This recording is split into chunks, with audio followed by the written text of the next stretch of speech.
Today's pretty good. I'm not delusional. Some episodes are even more awesome than others, but today's is pretty good, and we'll start with a strong late night. Hi, I'm Johnny Mac with your daily comedy news.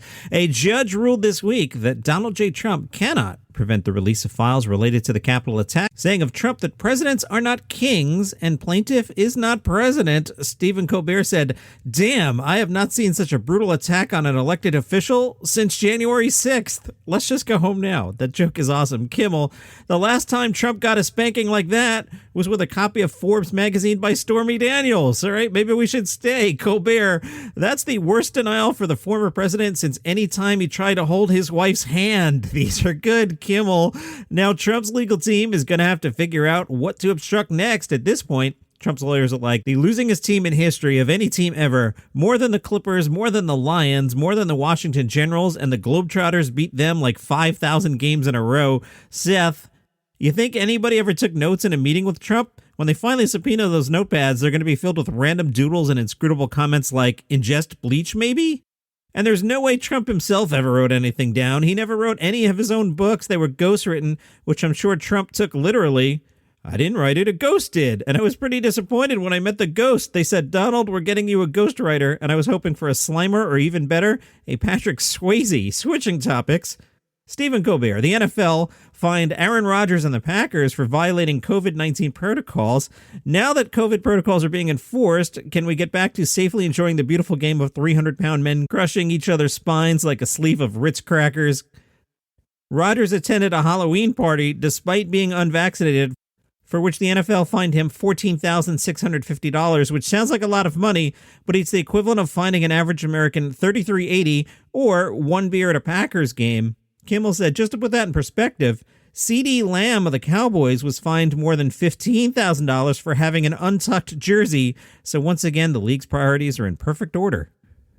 Random joke from Conan O'Brien. Great news about Big Bird, but sadly 30% of Paw Patrol is still unvaxxed. I have a recommendation for you. Listen to the newest episode of Marc Maron's podcast. I listened to it yesterday morning.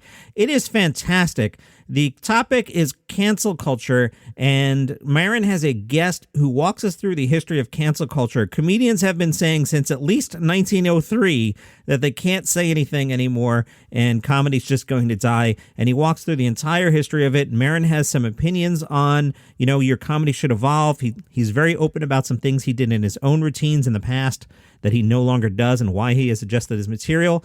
And the whole thing seems to be about a comedian I mention on here a lot. Now, I don't know what's in Marin's heart, but I feel like he's talking about one of those comedians that I've mentioned almost every day for a month now, and yet never says that person's name. So I don't know what's going on there, but I feel like this episode of Marin was a reaction to that. Regardless, an absolute must listen. I shared it in the Facebook group. That's Daily Comedy News Podcast group on your Facebook. Also on Good Pods, I have a list on Good Pods. The list is called Mentioned on Daily Comedy News Podcast. So you could figure out what that list is about. So I mentioned Marc Maron and added it to the list. If you want to follow me on the Good Pods app, I am at Johnny Mac. The trailer for the new season of It's Always Sunny in Philadelphia is out. I also shared that on the Facebook group page, Daily Comedy News Podcast group. After a 2-year break, the gang from Paddys Pub returns with a trailer filled with vomit, screaming, and grotesque behavior. Since we last saw them, Frank has spent some time snorkeling on Jeffrey Epstein's island. Dennis started taking style tips from the QAnon shaman, and Dee has unsurprisingly become one of those Me Too has gone too far types. Mac and Charlie began trying to out-Irish each other. Calm Meanie plays Charlie's long-lost relative, and the gang goes to Ireland. Should be a good season. I have been doing a rewatch of It's Always Sunny in Philadelphia. I'm in season 1. I'm up to episode 5. And this time around, I'm trying to pay more attention to at what point do we realize the characters are, a little off. My son and I talk about this all the time. And I feel like in the early episodes, and so far through the first 5, I can confirm this, Dennis is the most normal. Oh, he's got some issues. He does some things that I don't agree with, but Dennis is the most normal. And then at some point, we learn he's the most psychotic. 15 seasons in, I think Mac is actually the most normal. But I'll let you know how my rewatch goes. Looking forward to the new season. This next topic pains me. I don't want to do this, but I'm going to because I'm true to my own heart. From The Hill. Howard Stern, who I'm mentioning for the second time this week. You may remember earlier in the week, Howard went on a tirade about Aaron Rodgers. Well, this time, Howard Stern says he could launch a White House bid in 2024 against former President Trump, quipping that he knows he'll beat his ass. Howard, stop. Howard, man, look, I love you. I listened to every second that I could back in the 80s on K-Rock in New York. When we were coworkers at Sirius, you told me the Raw Dog channel sounded great. It is the best compliment I got in my entire career, and it means the world to me that you, of all people, thought my radio station sounded good. But come on, man. You're not running against Trump. This sounds like an aging DJ screaming for attention, Howard. You're better than that. Plus, here's my bigger problem. You did this bit already. You ran for New York governor. You're not running against Donald Trump. Here, share your tax returns, Howard. Right now, share your tax returns. You're probably not going to, which means you're not running against Trump. So stop. This is ridiculous, man. The Hill says Howard Stern says that running for president could be his civic duty if Trump seeks a second term. Howard said, I would just sit there and play that effing clip of him trying to fix the election over and over again. There's no way I'd lose. Robin Quivers said, if Trump decides to run again, you have to run against him. Howard, I know, I'll beat his ass. Robin, you can't leave it to the Democrats. Again, Howard, I love you, man, but you're not running. This is I understand doing a bit, but my point is, you did this bit already. In 1994, you ran for New York governor. You dropped out when the state Supreme Court upheld a requirement that as a political candidate, you would have to disclose your personal finances. Your move, Howard. Moving on. Here it is November already, writes the St. Pete Catalyst, and Kathleen Madigan is thinking of all things about a news item she read back in August. Kathleen Madigan said, I'm still obsessed with the fact that there's a cobra loose in Grand Prairie, Texas, and nobody cares. I can't believe that's just fine with everybody. I'd effing move. I mean, what? According to Kathleen, the guy's in no trouble. How do you not get in trouble for that? If I was president, my first agenda would be exotic animal laws. It's getting out of hand. The owner said, well, it's probably dead. Well, how do you know? No one's found the carcass of a cobra to my knowledge.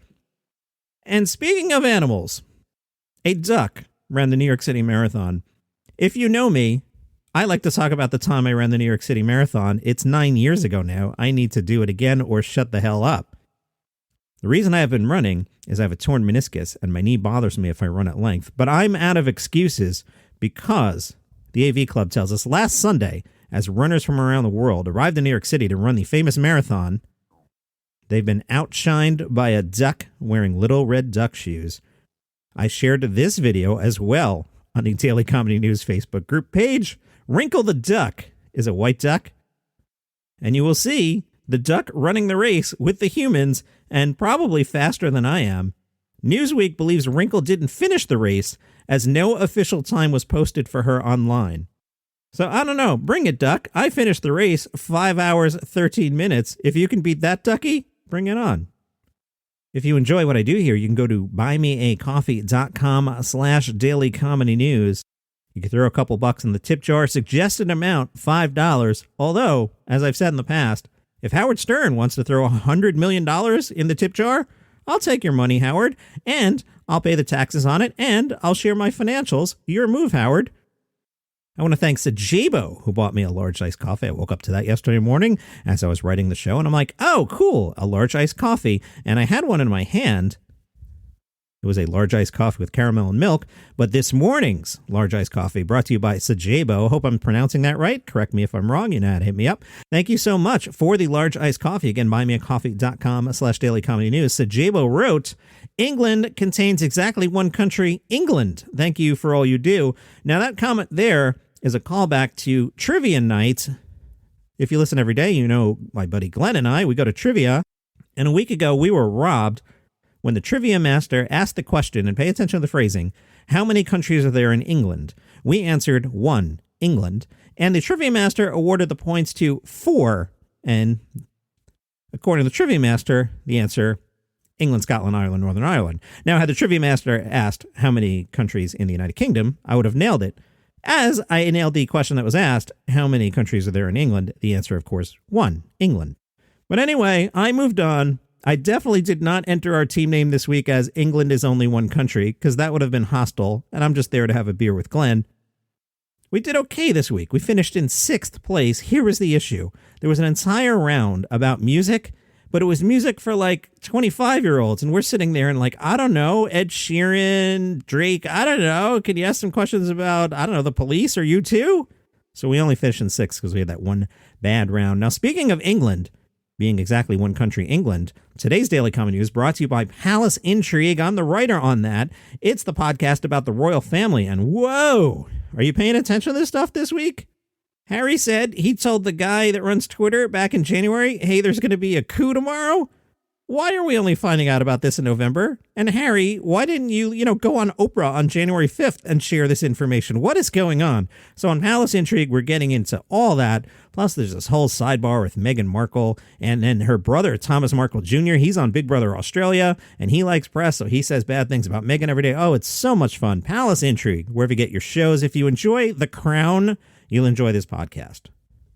Let's see who's at the really invisible New York Comedy Festival tonight. Again, I would be recapping the festival. No one writing about this thing. I just think New York is too big. It's a great festival, but it's invisible. I say this every year, and I love those people, but I don't know. The New York Comedy Festival, they sell out the arenas, but there's no buzz on it. You know what I mean? Ronnie Chang, the Hope You Get Rich tour, is at Town Hall at 7 o'clock. I like this one. It's called The Broadway Beat Presents Act 3. This is at Asylum at 7:30. Ever wonder what happens after the end of your favorite musical? Theater satire site The Broadway Beat knows, and they're going to tell you tonight they're going to feature a performance of the third act of Grease. So what happens after Danny and Sandy go up to the sky in their car? What happens in the third act? By the way, do you believe in the theory that the entire movie is a dream as Sandy slowly drowns? Think about it. The car heading up to heaven at the end is clue enough. Plus, there's a couple angel things, and there's the thing with the white suits and the stairs. Think about it. Did Sandy die in the beginning of that movie? You know she did. Nick Kroll, Middle-Aged Boy Tour, Carnegie Hall, 8 o'clock. My pick, Comics to Watch at the Stand. That's at 10 p.m. Tomorrow, Gary Gulman at Carnegie Hall. Yahoo caught up with them. Yahoo said, hey, Gary Gulman, I was introduced to your material through some of the sets you did on Conan, another late night show. Seeing your career grow in the last 10 years after you're doing so much work is really wonderful. Can you comment a little bit on the past decade? Gary said, that's the best question because I think about this frequently. I have this list I've been putting together for the last 10 years of artists and performers who did something great late in life, like after turning 50 or 60 or 70, or in some cases 80. And I keep this list to inspire me. But I remember at 40 thinking, oh man, if it was going to happen, it would have happened by now. And then I would transition between a woe is me type attitude and then another attitude, which was usually fueled by coffee, where I would say, well, maybe someday I could be that person who made it late. There are a handful of people I would think about, like Rodney Dangerfield, Larry David, Lewis Black, but there just weren't that many and it would really bum me out. But if I had enough coffee, I would say, well, why don't you just keep going and maybe you'll be that person. And in the meantime, this is a really fun way to make a living. That attitude carried me through for a while, and it's interesting because my depressive episode didn't come at my lowest point in my career, at a point in my life where I was lonely or poor or anything like that. It's inexplicable why depression or mental illness decide at certain times in your life to attack, and it just hit me when I was otherwise doing fine. From Deadline, John Cleese has pulled out of a scheduled talk at Cambridge University over woke rules. Now, the woke rules saw another speaker blacklisted by the organization, is the phrasing Deadline used, for doing an impersonation of Adolf Hitler. Cambridge University paper Varsity reported that Andrew Graham Dixon, a union speaker, put on a German accent and impersonated Adolf Hitler and used racial slurs during a meeting that was videoed. Later, Graham Dixon said the act was meant to be satirical and was not an endorsement of Hitler or anti-Semitism. What did this guy do? This sounds like it was a disaster. He claimed he had intended to underline the utterly evil nature of Hitler and his regime. Yikes. John Cleese commented on Twitter. He tweeted, I was looking forward to talking to students at the Cambridge Union on Friday, but I hear that someone there has been blacklisted for doing an impersonation of Hitler. I regret that I did the same thing on a Monty Python show, so I am blacklisting myself before someone else does. I apologize to anyone at Cambridge who was hoping to talk with me, but perhaps some of you can find a venture where woke rules do not apply. John Cleese, I'm challenging your premise. I don't think you played Hitler. I believe you played Hilter, who definitely is not Hitler. Hilter was a local British dude who ran for local office and did speeches from a balcony. I saw the sketch. Hey, Dan Akroyd, what's your impression of comedy today in cancel culture? It's Ghostbusters time. You guys suck.